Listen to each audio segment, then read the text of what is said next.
Good morning. It is 8:06 a.m. on Monday, December 13th, 2021. I'm Christiana Ellis, and I've been up for a little bit. This is 5 more minutes.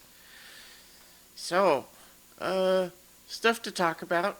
One is that I got a notification on my phone yesterday that apparently on Thursday I was exposed to COVID, and the way that it determined that, I guess, is that you know our phones. I think pretty much all modern phones are constantly sending out their little Bluetooth antennae.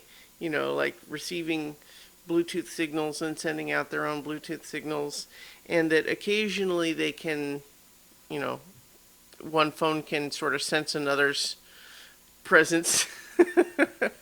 and the so and what can happen, I guess, is that if you, in their little automated system, report yourself as having tested positive for COVID, what the system will do is use the anonymous data to say, okay, well, here are all of the other phones that your phone was in close proximity to for, more than a few minutes.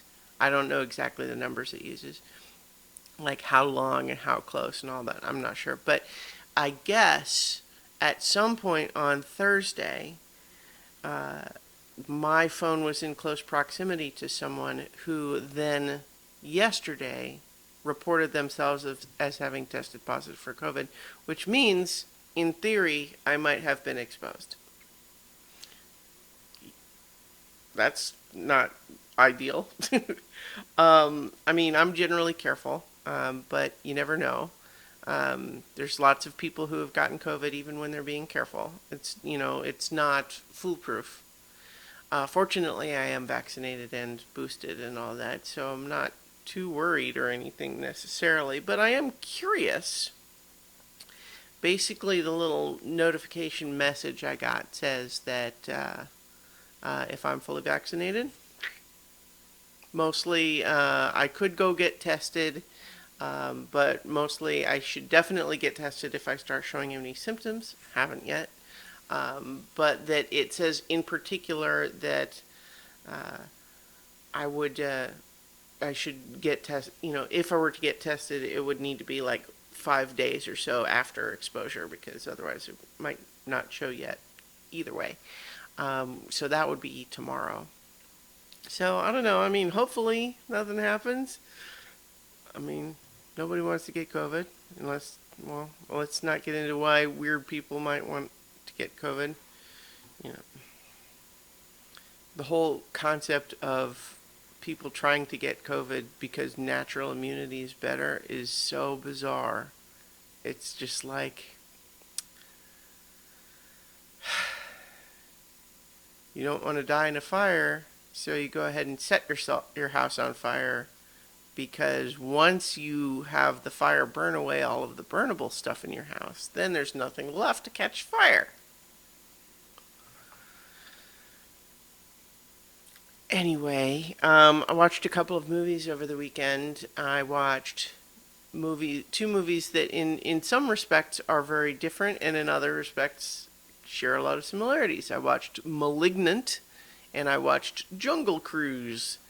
And so Malignant is a horror movie directed by James Wan. Jungle Cruise is an action-adventure movie starring The Rock and Emily Blunt. And they are very different in the sense that one's a horror movie, one's action-adventure. But they're both clearly just all about like, hey, let's just entertain the audience here. Like that's, neither of them is making any real effort towards being like higher art necessarily. But they're just saying, hey, come on, let's just do the thing that movies do. And I appreciate that, frankly, because as much as I can very much enjoy an art film or something that's looking to be a little, deeper or whatever, I can also just say, hey, you know what? Sometimes movies can just be fun and awesome. Um, so Malignant, if you're not familiar, is about first of all I'm going to try to avoid spoiling either movie, but for Malignant, the basic premise is that we've got this young woman and people start getting killed in mysterious ways, and she has seems to have some sort of a psychic connection to the killer, and there's a lot of weird stylistic things happening, and that's probably about as far as you can go without spoilers. I actually had been spoiled as to the secret, but I won't pass that on. But what I will say is that it's very stylish looking. The script just goes for it in terms of being very propulsive. Like, the movie just plain skips what would have been the whole Act 1 in most movies. Like, it just goes ahead and just jumps right into it with both feet, which I think is admirable. And then the whole thing just gets bizarre, but like, if you can find, if you are the sort of person who can find horror movies fun, this is a fun one. And then Jungle Cruise is really feel like,